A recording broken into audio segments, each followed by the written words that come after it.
বরাবর মাকে দেখেছি মাছের মুড়ো বা পেটি কখনো পাতে নেবে না, সবসময় লেজার মাছটুকুই মার জন্যে তোলা থাকে।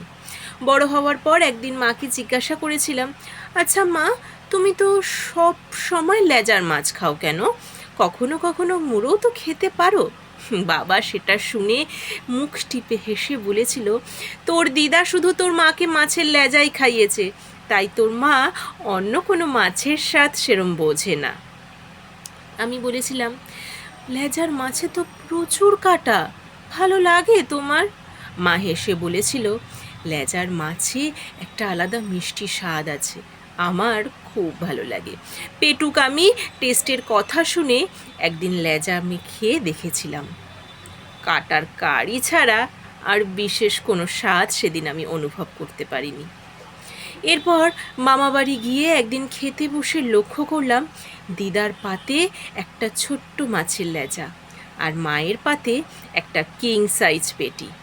এর আগেও মামাবাড়ি গিয়েছি, খেয়েছি, কিন্তু এত ডিটেল কখনো লক্ষ্য করিনি। আমি অবাক হয়ে দিদাকে বললাম, আরে মা তো পেটি খায় না গো, মাকে লেজাটা দাও। দিদা হেসে বলল, আমি তো তোর মায়ের মা, আমি জানবো না তোর মা কি খায় আর না খায়? বুঝলি দিদি ভাই, তোর মা কখনো লেজার মাছ মুখে তুলতো না, আগা গোড়া পেটি বা কোলের মাছটাই ওর জন্যে তোলা থাকতো। জানি এখন ওর লেজের মাছেই অভ্যাস হয়ে গেছে, তবুও মায়ের কাছে দুদিন একটু ভালো মন্দ খাক।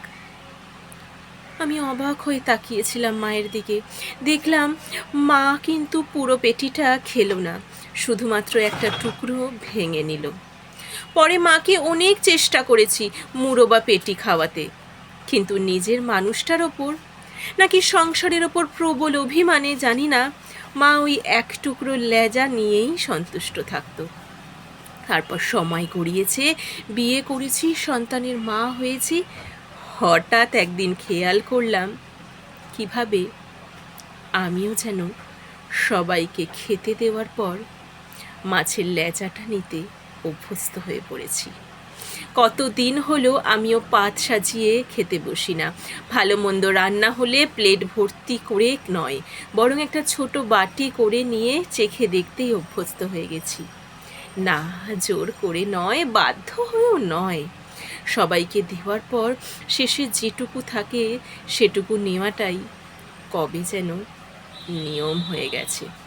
আচ্ছা, মেয়ে থেকে স্ত্রী, বৌমা, মা পোস্টে উত্তীর্ণ হওয়ার পর কি মেয়েদের জিভের স্বাদ কোরকগুলো ইনঅ্যাক্টিভ হয়ে যায়?